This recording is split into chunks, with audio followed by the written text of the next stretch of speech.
সুপ্রিয় দর্শক, স্বাগতম জানাচ্ছি সর্বশেষ আপডেট বাংলা সংবাদে। শুরুতেই জানিয়ে দেব সংবাদ শিরোনাম, এরপর থাকছে বিস্তারিত। শুরুতেই জানিয়ে দেব বাংলাদেশে ফিরছেন হাসিনা, সৌজন্যে সেনাপ্রধানের ব্লুপ্রিন্ট। বিস্তারিত থাকছে প্রতিবেদনে। এদিকে বাংলাদেশে ফিরছেন আওয়ামী লীগ নেতারা, ভারত থেকে খেলা শুরু হাসিনার। বিস্তারিত থাকছে প্রতিবেদনে। আরও জানিয়ে দিব শেখ হাসিনার আমলে ভারতের সঙ্গে তৈরি সেই পাইপলাইনে এখন বিএনপির ভরসা। বিস্তারিত থাকছে প্রতিবেদনে।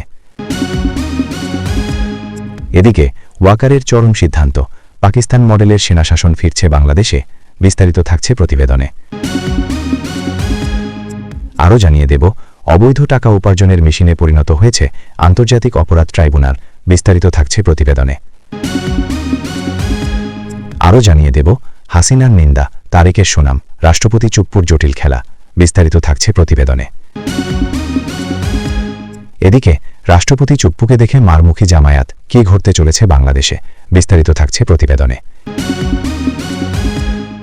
আরও জানিয়ে দেব ইরানের হামলায় সৌদিতে 5 মার্কিন যুদ্ধবিমান বিধ্বস্ত। বিস্তারিত থাকছে প্রতিবেদনে। আরও জানিয়ে দেব উইকিপিডিয়ায় যুক্ত হল শহীদ শরীফ ওসমান হাদির জীবনী। বিস্তারিত থাকছে প্রতিবেদনে। এবং সর্বশেষ জানিয়ে দেব ইরান যুদ্ধের প্রভাব বৈশ্বিক বাজারে, মার্কিন শেয়ার বাজারে বড় পতন। বিস্তারিত থাকছে প্রতিবেদনে। সুপ্রিয় দর্শক, এতক্ষণ শুনছিলেন সংবাদ শিরোনাম, এবারে শুনবেন বিস্তারিত। তার আগে ভিডিওটি ভালো লাগলে এবং সর্বশেষ আপডেট নিউজ পেতে চ্যানেলটি সাবস্ক্রাইব করুন। ধন্যবাদ। বাংলাদেশের সাবেক প্রধানমন্ত্রী শেখ হাসিনার জামানার পতন হতেই সেখানকার রাজনৈতিক প্রেক্ষাপট বদলে হয়েছে। ইতিমধ্যেই শেখ হাসিনা অন্তরালে থেকেও সক্রিয় হয়েছেন। আওয়ামী লীগের বিভিন্ন ভার্চুয়াল বৈঠকে অংশ নিয়েছেন। সেখান থেকে বারবার তিনি বলেছেন দেশে ফিরবেন। ইতিমধ্যেই তার আরও একটি অডিও ভাইরাল হয়েছে। সেখানে বাংলাদেশের প্রধান উপদেষ্টাকে উদ্দেশ্য করে ক্রমাগত হুঙ্কার দিচ্ছেন। তিনি বলছেন মোহাম্মদ ইউনুস আগুন নিয়ে খেলছে। হাসিনার হুঙ্কারে চাপে পড়েছেন বাংলাদেশের সরকার। তবে কি হাসিনার এই হুঙ্কারের নেপথ্যে সেনাপ্রধানের হাতে রয়েছে ব্লুপ্রিন্ট? রাজনৈতিক মহলে উঠে আসছে একাধিক প্রশ্ন। এর মধ্যে আরও একটি আন্তর্জাতিক রাজনৈতিক প্রেক্ষাপট সামনে আসছে। ভারতের তরফে বাংলাদেশকে দেওয়া ট্রান্সশিপমেন্ট সুবিধা বন্ধ করে দিয়েছে। ফলে অত্যন্ত খারাপ সময়ের মধ্যে রয়েছে বাংলাদেশ। এমনকি কেউ কেউ বলছেন ভারতের খেলা শুরু হয়ে গিয়েছে। যে কোনো মুহূর্তে বড় কোনো পদক্ষেপ করতেই পারে ভারত। অন্যদিকে বারবার হাসিনাকে ফেরত চেয়ে বাংলাদেশের চিঠি, যার কোনো উত্তরই দেয়নি ভারত। বলাই যায় এত সহজে হাসিনাকে বাংলাদেশের হাতে তুলে দেবে না ভারত সরকার। এদিকে বাংলাদেশের অন্দরে ক্রমাগত চাপ বাড়ছে। এর পাশাপাশি সেদেশে হয়ে চলা একের পর এক ঘটনা, সেটাও ভাবাচ্ছে অন্তর্বর্তী সরকারকে। সব মিলিয়ে বাংলাদেশের বর্তমান সরকার মহাবিপদে। তবে শেখ হাসিনার সদ্য ভাইরাল অডিওতে তিনি যে বারবার তার দলীয় কর্মীদের সক্রিয় হওয়ার বার্তা দিচ্ছেন, কাজ করার কথা বলছেন, সেখানে দাঁড়িয়ে কি সত্যিই দেশে ফেরার ছক কষে ফেলেছেন? এমনকি রমজান মাসে ইফতার পার্টি উপলক্ষে আওয়ামী লীগ নাকি কয়েকটি বৈঠক করেছে ভারতে, যেখানে আওয়ামী লীগের বহু কর্তা ছাড়াও অভিনেত্রী এবং অন্যান্যরা উপস্থিত ছিলেন। অর্থাৎ অনেকটা এগিয়ে গিয়েছে আওয়ামী দল। হয়তো খুব তাড়াতাড়ি দেশে ফিরবেন হাসিনা। আর তার নেপথ্যে থাকতে পারেন বাংলাদেশের সেনাপ্রধান জেনারেল ওয়াকারুজ্জামান। তার কারণ বাংলাদেশে আইনশৃঙ্খলা রক্ষা করার জন্য সেনাবাহিনীকে রাস্তায় নামিয়েছেন তিনি। এমনকি অন্তর্বর্তী সরকারের সঙ্গে বেশ কয়েকবার মতানৈক্য দেখা গিয়েছে। যদিও এখন পরিস্থিতি খানিকটা আয়ত্তে, তবে ঝড় আসার আগের পরিবেশ এই মুহূর্তে বাংলাদেশে, বলছেন রাজনৈতিক মহলের একাংশ। প্রতিবেদন শুরু করা যাক। ছাত্রলীগ নেতা তথা সংগঠনের সাবেক সাধারণ সম্পাদক সিদ্দিক নাজমুল আলমের একটি অডিও বার্তা দিয়ে। যদিও এই অডিও বার্তার সত্যতা যাচাই করেনি নিউজ বর্তমান। সেই অডিও বার্তায় তাকে বলতে শোনা যায়, আমার শরীর এখন কাঁপছে। আমি দীর্ঘ 10 বছর পর মাননীয়া নেত্রীর সামনে কথা বলার সুযোগ পেয়েছি। ছাত্রলীগের কিভাবে সৃষ্টি, ছাত্রলীগের অতীত, এগুলো সবাই সবকিছু জানে। মাননীয়া নেত্রী, আমরা এখন এমন একটি সময় অতিক্রম করতেছি যে সময়টি 1971-এর মহান মুক্তিযুদ্ধের চাইতেও বেশি কঠোর হয়ে গিয়েছে। মাননীয়া নেত্রী, বাংলাদেশের জনগণ ইমোশনাল ব্ল্যাকমেলিংয়ের শিকার হয়ে হয়তোবা অনেক মানুষ সেদিন রাস্তায় নেমেছিল। 5ই আগস্টের পর থেকে বাংলাদেশের প্রত্যেকটি মানুষ হারে হারে উপলব্ধি করতে শুরু করেছে যে এইটা কী ষড়যন্ত্র ছিল, জঙ্গিদের কী প্ল্যান ছিল। নেত্রী, মানুষ আন্দোলন করার জন্য মুখিয়ে আছে, শুধু চাচ্ছে নেতৃত্ব। আমাদেরকে এত কথা বলে কোনো কাজ হবে না, আমাদের দেশে যেতে হবে নেত্রী, আপনি যেখানে আছেন সেখানেই থাকবেন। আমি সামাজিক যোগাযোগ মাধ্যমে বলেছিলাম আমি দেশে সবার আগে ফিরতে চাই। মাননীয়া নেত্রী, ছাত্রলীগের শুধু সাবেক প্রেসিডেন্ট সেক্রেটারি না, যারা আওয়ামী লীগের কেন্দ্রীয় কমিটির নেতৃবৃন্দ রয়েছেন, এমপি মন্ত্রী ছিলেন, তাদের সবাইকে নেত্রী দেশে যেতে বলুন। আমরা দেশে না গেলে কোনোদিনও আন্দোলন চাঙ্গা হবে না, রাজপথে মানুষ নামবে না, মানুষ নামার জন্য উন্মুখ হয়ে আছে। বোঝা গেল যে তিনি দেশে ফেরার জন্য উন্মুখ হয়ে আছেন, কিন্তু এই অডিও বার্তা এতদিন পরে এলো কেন, সেটাই তো রহস্য। সিদ্দিক বলছেন তিনি শুধু একা দেশে ফিরতে চাইছেন না, তার ইচ্ছা জুলাই আগস্টের পর আওয়ামী লীগের যেসব নেতারা আত্মগোপন করে রয়েছেন তাদেরও দেশে ফেরার জন্য নেত্রী যেন নির্দেশ দেন। আর্থিক সমস্যা, মূল্যস্ফীতি, অগ্নিমূল্য বাজার সব মিলিয়ে গত 1 বছরের সময় ধরে যে অস্থিরতা তৈরি হয়েছিল, একটি ভোটের মধ্যে দিয়ে সেই অস্থিরতার কি চিরকালের জন্য মিটে যাবে? রাষ্ট্র ব্যবস্থা কিন্তু ভেঙে পড়েছে। সবথেকে বড় প্রশ্ন, নতুন সরকার কি মৌলবাদীদের বিরুদ্ধে কড়া পদক্ষেপ নিতে পারবে? কারণ এই দেশ তো এখন মৌলবাদীদের দখলে। পদে ব্যক্তি পরিবর্তন মানেই কিন্তু সবকিছু বদলে যাওয়া নয়। অনেকে বলছেন এখন পদ্মা পারে যে সরকার আছে সেই সরকার অবৈধ, ফলে বাংলাদেশ আগামী দিনে আরও অবৈধ পথে হাঁটবে, এটাই স্বাভাবিক। কোন পথে হাঁটবে বঙ্গবন্ধুর বাংলাদেশ, তার জন্য আমাদের আরও কিছুদিন অপেক্ষা করতে হবে। শেষ কথা বলে কিছু নেই, এই প্রবাদটি যেন আরও একবার সত্য হল ভারত বাংলাদেশ মৈত্রী পাইপলাইনের ক্ষেত্রে। শেখ হাসিনা সরকারের আমোধে যে পাইপলাইনকে দেশের স্বার্থ বিকিয়ে দেওয়ার প্রকল্প হিসাবে কঠোর সমালোচনা করেছিল তৎকালীন বিরোধী দলগুলো, আজ সেই একই পাইপলাইন ব্যবহার করে জ্বালানি সংকট মোকাবিলার পথে হাঁটছে বর্তমান প্রশাসন। 2023 সালে যখন শিলিগুড়ি থেকে পার্বতীপুর পর্যন্ত এই 131.5 কিলোমিটার দীর্ঘ ডিজেল পাইপলাইনটি উদ্বোধন করা হয়, তখন বিএনপি ও সমমনা দলগুলোর পক্ষ থেকে একে একতরফা স্বার্থ রক্ষার চুক্তি হিসাবে বর্ণনা করা হয়েছিল। এমনকি রাজপথের সভা সমাবেশে একে ভারতের ওপর বাংলাদেশের জ্বালানি সার্বভৌমত্ব সঁপে দেওয়া শামিল বলে আক্রমণ করা হয়েছিল। তবে 2024-এর রাজনৈতিক পটপরিবর্তনের পর চিত্রটি বদলে গেছে। বিএনপি নেতৃত্বাধীন বর্তমান সরকার এখন বাস্তবমুখী নীতির কথা বলছেন। বিশ্ববাজারে তেলের উচ্চমূল্য এবং মধ্যপ্রাচ্যের অস্থিরতা, যেমন বর্তমান ইরান যুদ্ধ পরিস্থিতি, কারণে ভারত থেকে পাইপলাইনে দ্রুত ও সস্তায় তেল আনাকেই এখন সবচেয়ে নিরাপদ বিকল্প হিসেবে দেখা হচ্ছে। রাজনৈতিক বিশ্লেষকরা এর পেছনে 3টি প্রধান কারণ দেখছেন। সাশ্রয়ী পরিবহন, ট্রেনে বা জাহাজে করে তেল আমদানির চেয়ে পাইপলাইনে প্রতি ব্যারেলে প্রায় $6-7 সাশ্রয় হয়। বর্তমান ভঙ্গুর অর্থনীতির জন্য এই সাশ্রয় অপরিহার্য। উত্তরবঙ্গের সেচ সংকট, সামনে বোরো মৌসুম, উত্তরবঙ্গের 16 জেলায় নিরবিচ্ছিন্ন ডিজেল সরবরাহ না থাকলে কৃষি উৎপাদন মারাত্মক ব্যাহত হতে পারে। পাইপলাইন ছাড়া এত দ্রুত বিপুল পরিমাণ তেল সরবরাহ করা প্রায় অসম্ভব। বাস্তব রাজনীতি, বিরোধী দলে থাকাকালীন ভারত বিরোধিতা একটি শক্তিশালী রাজনৈতিক কার্ড হলেও ক্ষমতায় বা নীতি নির্ধারণী পর্যায়ে এলে জাতীয় নিরাপত্তার স্বার্থে ভূ-রাজনৈতিক বাস্তবতা মেনে নিতে হচ্ছে।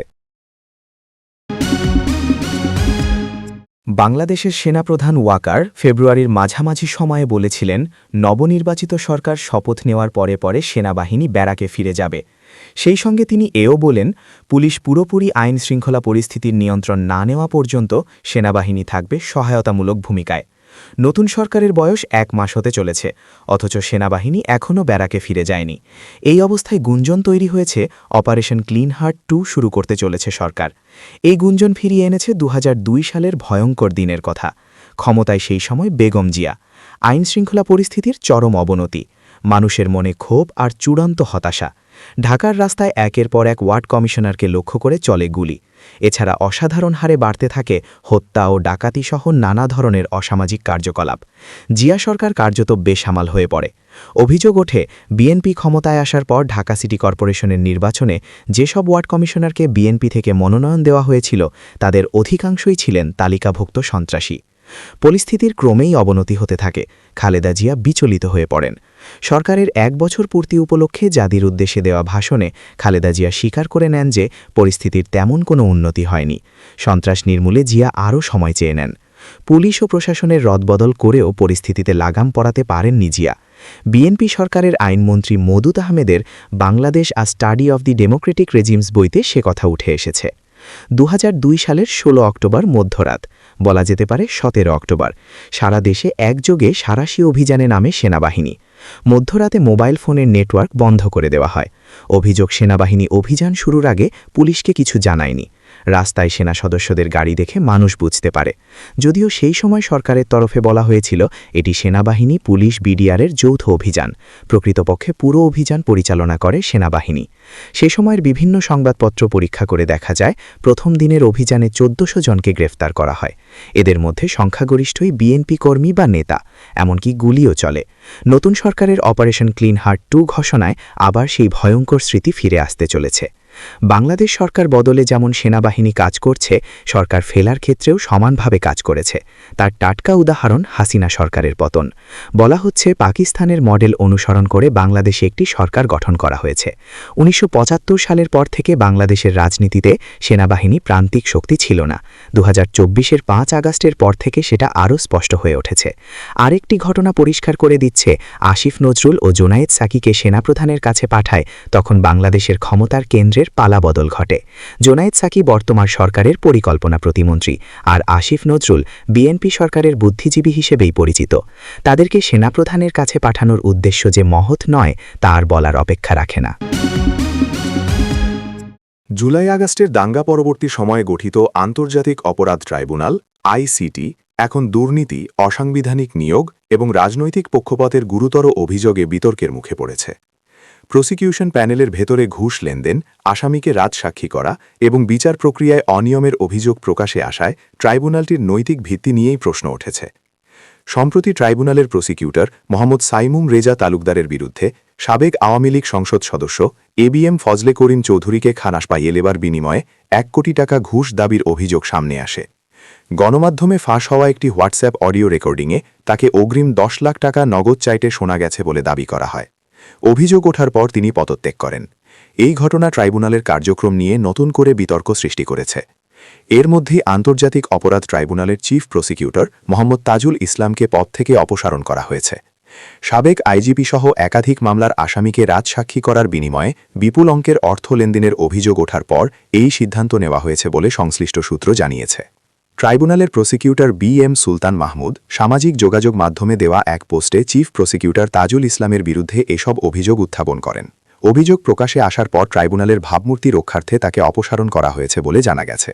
সুলতান মাহমুদের দাবি অনুযায়ী জুলাই আগস্টের অভ্যুত্থানে প্রাণহানির ঘটনায় গ্রেপ্তার সাবেক আইজিপি চৌধুরী আবদুল্লাহ আল মামুনকে রাজসাক্ষী করার জন্য হাজার কোটি টাকার আর্থিক লেনদেনের পরিকল্পনা করা হয়েছিল।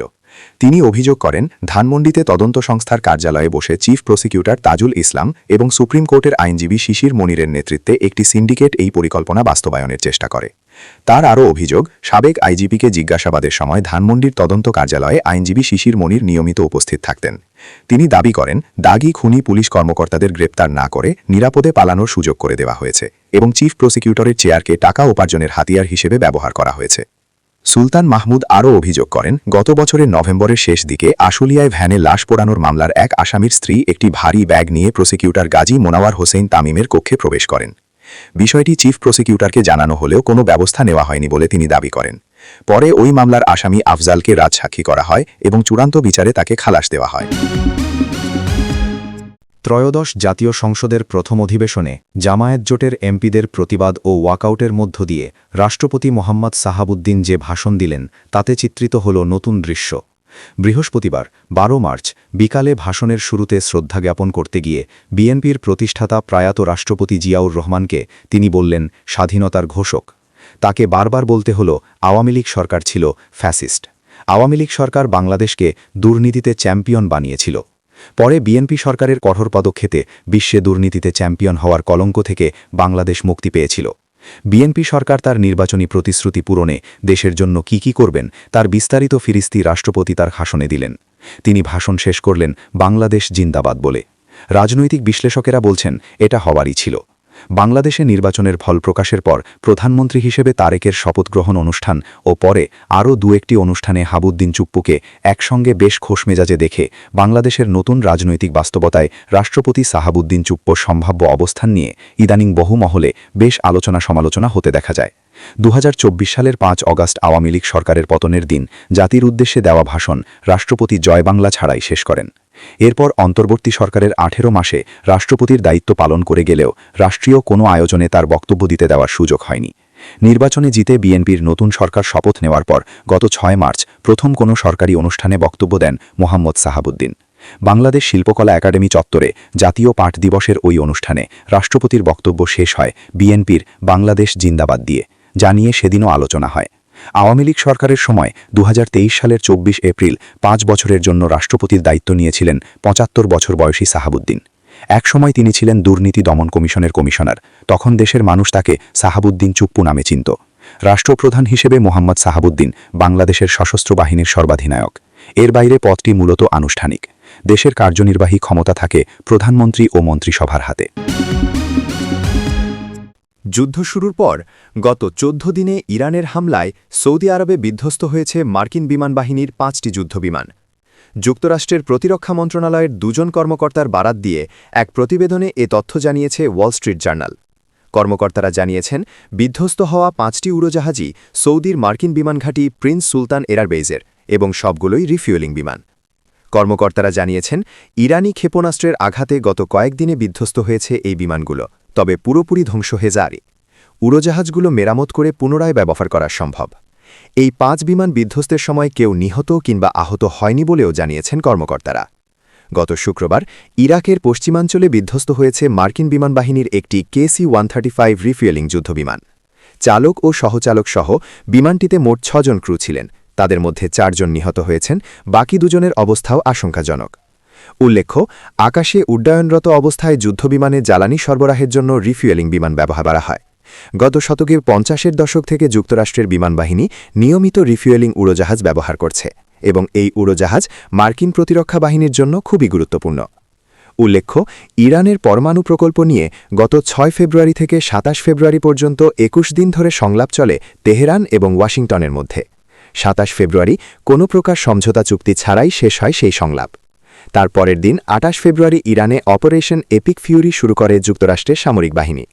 ওয়াশিংটনের সঙ্গে তাল মিলগে ট্যাঙ্কিসন একই মানে সামরিক অভিযান অপারেশন রোয়ারিং লায়ন শুরু করে ইসরায়েলও। হামলার পাল্টা জবাব হিসেবে ইসরায়েল ও মধ্যপ্রাচ্যের উপসাগরীয় অঞ্চলের 6 দেশ সৌদি আরব, কাতার, কুয়েত, বাহরাইন, সংযুক্ত আরব আমিরাত ও ওমানে অবস্থিত মার্কিন সেনাঘাঁটিগুলো লক্ষ্য করে দফায় দফায় ড্রোন ক্ষেপণাস্ত্র নিক্ষেপ করা শুরু করে ইরান, যা এখনও চলছে।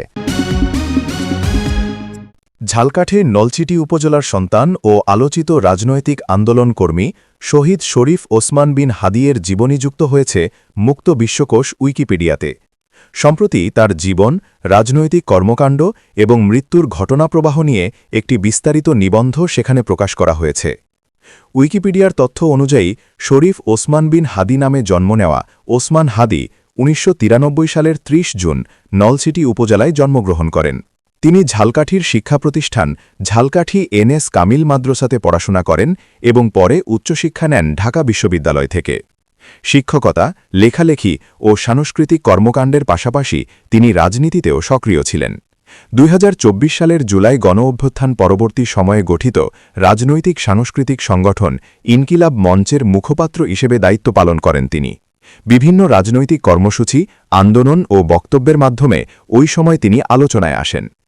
উইকিপিডিয়ার তথ্য অনুযায়ী তিনি জুলাই শহীদদের অধিকার রক্ষা, ভারতীয় আধিপত্যবাদ বিরোধী অবস্থান এবং আওয়ামী লীগ নিষিদ্ধকরণ আন্দোলনসহ বিভিন্ন ইস্যুতে সক্রিয় ছিলেন। একই সঙ্গে তিনি ত্রয়োদশ জাতীয় সংসদ নির্বাচনে ঢাকা 8 আসন থেকে সংসদ সদস্য পদে নির্বাচন করার ঘোষণাও দিয়েছিলেন। নিবন্ধে উল্লেখ করা হয়েছে 2025 সালের 12 ডিসেম্বর জুমার নামাজ শেষে ঢাকার বিজয়নগর এলাকার বক্স কালভার্টের কাছে দুর্বৃত্তদের গুলিতে গুরুতর আহত হন ওসমান হাদি। পরে উন্নত চিকিৎসার জন্য তাকে সিঙ্গাপুরে নেওয়া হয়। সেখানে 18 ডিসেম্বর রাতে সিঙ্গাপুর জেনারেল হাসপাতালে চিকিৎসাধীন অবস্থায় তার মৃত্যু হয়। মৃত্যুকালে তার বয়স হয়েছিল 32 বছর। ব্যক্তিগত জীবনে তিনি রাবেয়া ইসলাম শম্পাকে বিয়ে করেছিলেন। তাদের এক পুত্র সন্তান রয়েছে। মৃত্যুর পর ঢাকায় কাজী নজরুল ইসলামের সমাধিসৌধ প্রাঙ্গণে তাকে দাফন করা হয়। ইরানের বিরুদ্ধে যুক্তরাষ্ট্র ও ইসরায়েলের সামরিক অভিযান শুরুর পর থেকে বৈশ্বিক বাজারে অস্থিরতা বেড়েছে। এর প্রভাব পড়েছে যুক্তরাষ্ট্রের শেয়ার বাজারেও। গত 2 সপ্তাহে যুক্তরাষ্ট্রের শেয়ার বাজার থেকে $2 ট্রিলিয়ন বেশি মূল্য উধাও হয়ে গেছে। বৃহত্তম মার্কিন কোম্পানিগুলোর বাজার পারফরম্যান্স প্রতিফলিত করা সূচক S&P 500 আবারও পতন হয়েছে। ইরান যুদ্ধকে ঘিরে অনিশ্চয়তা এবং তেলের দাম বৃদ্ধির কারণে বিনিয়োগকারীদের উদ্বেগ বেড়েছে, যার ফলে বাজারে বিক্রির চাপ দেখা দিয়েছে। সর্বশেষ লেনদেনে সূচকটি 0.61% কমে ৬,৬৩২.19 পয়েন্টে বন্ধ হয়েছে। এর ফলে ২০২৬ সালে এখন পর্যন্ত এটি সর্বনিম্ন অবস্থানে নেমে এসেছে এবং সাম্প্রতিক সর্বোচ্চ অবস্থান থেকে প্রায় ৫% নিচে রয়েছে।